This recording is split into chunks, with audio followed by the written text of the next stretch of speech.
much family fighting. I do not like it.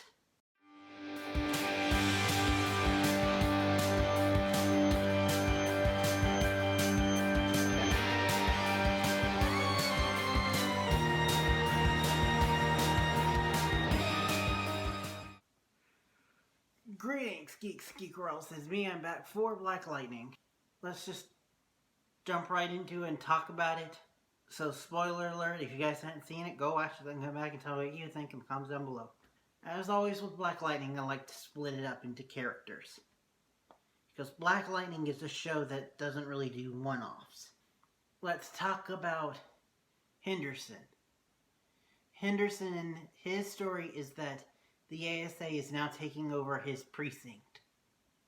Just when he thinks that he can't take enough, his wife talks him back down, but then the ASA take over his precinct. Even though Odell told him that he could keep his precinct. But, Odell lying! I'm shocked.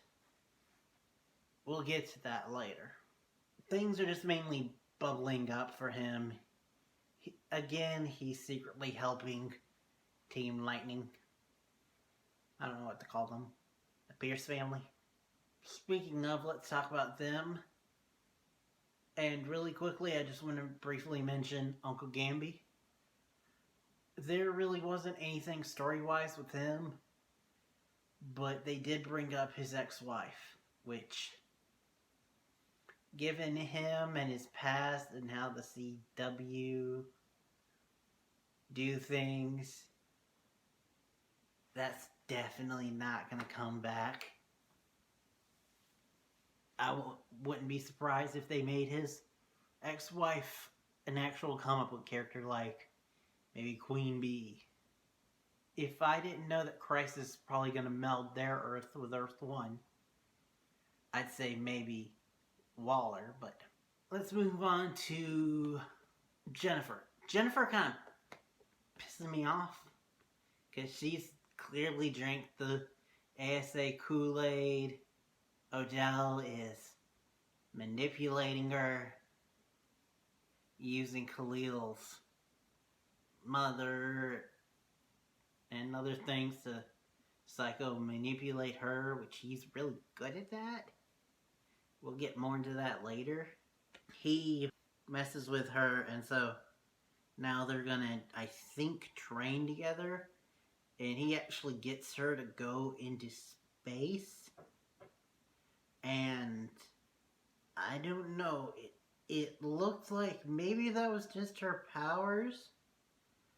But it looks like maybe there was a space entity that was inhabiting her. A la Phoenix Force. I'll be interested to see how that plays out. But like I said, Jen's kind of pissing me off. Because Jeff is back and she's just like, yeah, maybe the ASA is good for the town. Well, even her new, maybe, love interest is like, nah, they're not good. You shouldn't believe everything that they tell you. History is told by the winners. Let's move on from her to her sister, Anissa. Anissa's stuff is just mainly Blackbird is growing to be a symbol, sign of the resistance. Then also her stuff is reacting to her dad and then helping her dad, but also coming to terms with Grace and Grace's changing. Which I did really like that line where she's like, I don't care if you're old man, leper. Though I will say that out of all your forms, I like this one the best. It is the best visually. Though, as my friend Mr. J of Mr. J's Reviews pointed out, we find out this episode that she has a lolly form. A younger girl who's kind of cutesy. Apparently that's her form that she goes into when she goes into the defensive mode of don't hurt me type thing. Which, that happens when she gets into a fight with Jeff. Which, speaking of, let's talk about Jeff. Jeff is trying to integrate back into society after being essentially tortured and experimented on by the ASA. He gets back to school, and apparently the ASA have said, yeah, he's no longer a teacher. You're no longer going to be a teacher. You're going to be a guidance counselor with a raise. So we're limiting your school presence, but also giving you a raise so that you don't notice it or call attention to it, I guess. Things reach a boiling point for him when one of his students in the middle of school gets captured. It gets captured because they assume that he's a meta green light user. Even D-bag principal steps up and gets punched for his efforts.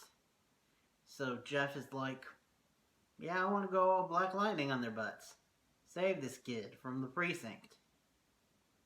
And Gaby's like, no, you can't do that because then you put Anissa and Jennifer in trouble. He's like, crap, you're right.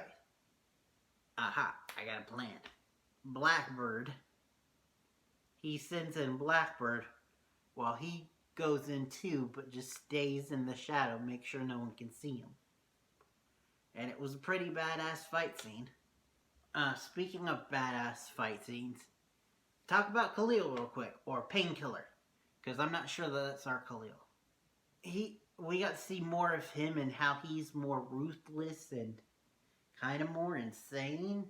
Seriously giving me some Killmonger vibes, but I'll be damned if he can fight and now has greater control over his powers. Not only can he kill people with that veiny crap, but he can also just paralyze them.